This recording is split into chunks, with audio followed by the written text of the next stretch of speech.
Hello, everyone. So, my name is Dee Marcella Lyles, and I'm a relationship coach, a sexuality educator.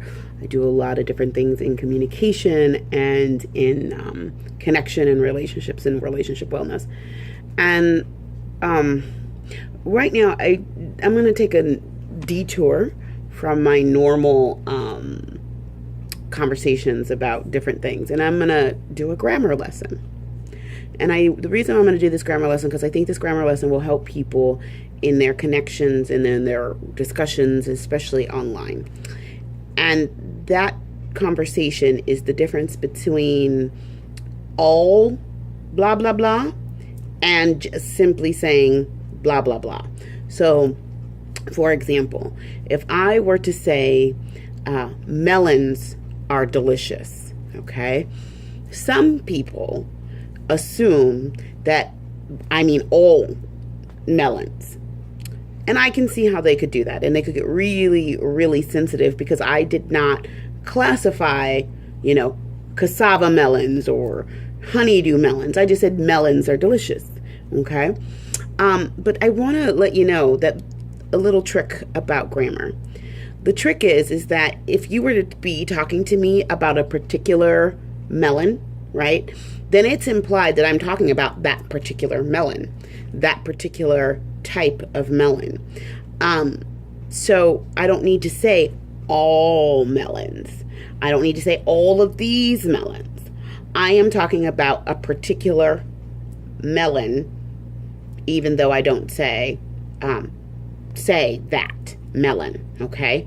So let's say we are talking about sexuality educators, okay? So that's a general sexuality educator. It doesn't say all sexuality educators. Sexuality educators make videos. Generally make videos. That doesn't mean that all sexuality educators make videos. Just means that there are people who are sexuality educators and that make videos. So, when we're having conversations, because a lot of people right now are like, well, it's not all this and it's not all that. Well, here's a trick. Nobody said there was. Unless they actually typed all sexuality educators, unless they actually typed all melons, unless they actually typed something that denoted that there was clearly all, let me have you try on, you add it all. So if there's a conversation that is uncomfortable and it's saying, for example, men are responsible for a lot of the domestic violence that happens in homes.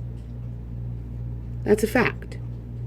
Men are usually responsible for other types of violence. Women have children. That doesn't necessarily mean that all women have children.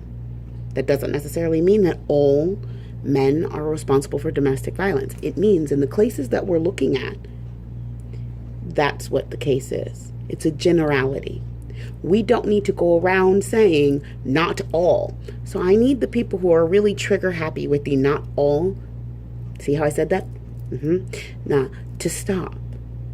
Because I'm talking about a very particular type of people who do that.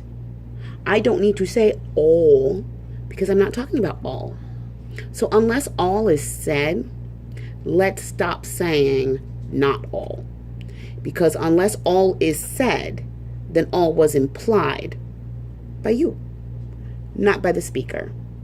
And I know that may be really hard for people to get, well, you're generalizing. Yes, because as a general rule of thumb, this is the classification.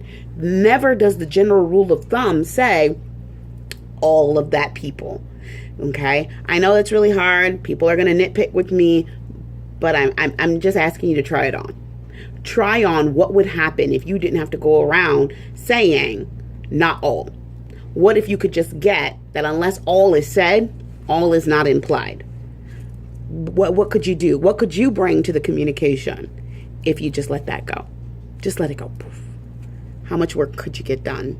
How much conversations could you have? How much more of a difference could you make if you weren't going around saying not all, which instantly negates that any? Think about it.